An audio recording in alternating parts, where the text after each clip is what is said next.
In just the last few minutes, the president has sent out some remarkable tweets, and I just have to read them because I almost can't believe them.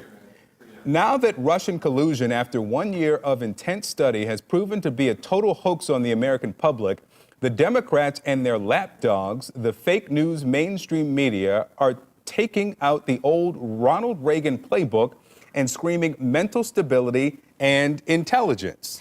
Actually, he goes on to say, throughout my life, my two greatest assets have been mental stability and being, like, really smart. And he literally writes, like, I'm not throwing really that in smart. there, yes, I want to point out. Like, really smart. Crooked Hillary Clinton also played these cards very hard and, as everyone knows, went down in flames. I went from very successful businessman to top TV star to President of the United States on my first try. I think that would qualify as not smart but genius, and a very stable genius at that. The president says he's, like, really smart. Timothy, your reaction?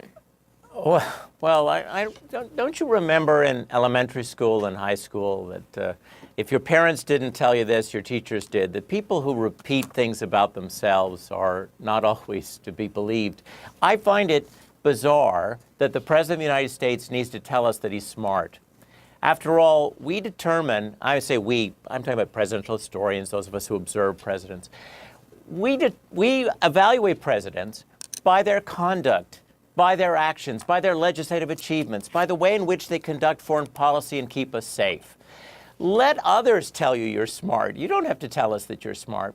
This shows, as a number of many people have been noting in the last couple of days, that this book has gotten under the president's skin. What I find remarkable is that a pro shouldn't show that something gets under their skin. The president is very, very emotional at this point, and I don't understand why he thinks it's in his interest to show that. So talk to us. You've got a quote that you want to read from the book, and I want to get to talk about the book that started this whole thing, The Fire and Fury. So I've been reading through this book, and the access is what I'd like you to address here. He writes, I sought a level of formal access to the White House, something of a fly-on-the-wall status. The president himself encouraged the idea, but given the many fiefdoms in the Trump White House, that came into open conflict from the first days of the administration. There seemed to be no one person able to make this happen. Equally, there was no one to say, go away. Hence, I became more a constant interloper than an invited guest, something quite close to an actual fly on the wall, having accepted no rules nor having made any promises about what I might or might not write. Is that typically the degree of access that he can just plop down on a sofa and get whatever he wants? No. And in fact, Bob Woodward created a model for delivering or writing what one would call the first draft of history of administrations. For the Clinton, that's Bill Clinton, and George W. Bush, and finally the Obama administrations, Bob Woodward was given various levels of access. And he was able to talk to presidents, he was able to talk to their closest advisors, and as a result, he produced books which gave us a sense, a tick-tock of the internal workings of those three administrations. Somebody very high up made decisions to let Bob Woodward come in. It looks from, at least initially, from Wolf's reporting and from the way in which the Trump administration is handling the Wolf book, that the Trump team is so unorganized that there didn't have to be a checkoff by the guy at the top for Wolf to be walking around the Oval Office. That's amazing. Michael Wolff was interviewed by the BBC overnight, and I want to read you something that he said, because I don't think we have the sound ready here.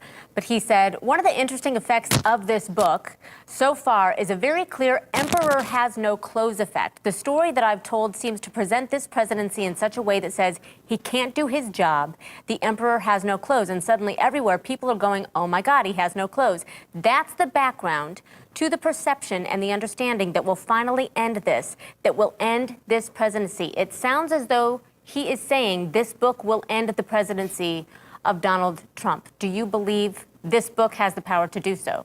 No, I don't believe any. Well, no, look, our system of government is set up such that it is very difficult to change the president, and that's what our founders wanted. I don't believe one book. I don't believe one piece of evidence, really, with the exception of the smoking gun transcript of that came out in 1974, that one piece of evidence can overturn administration. What this book does is it adds more pieces to the puzzle. And remember, it's just a book, and it's a book based on sources of various power and credibility.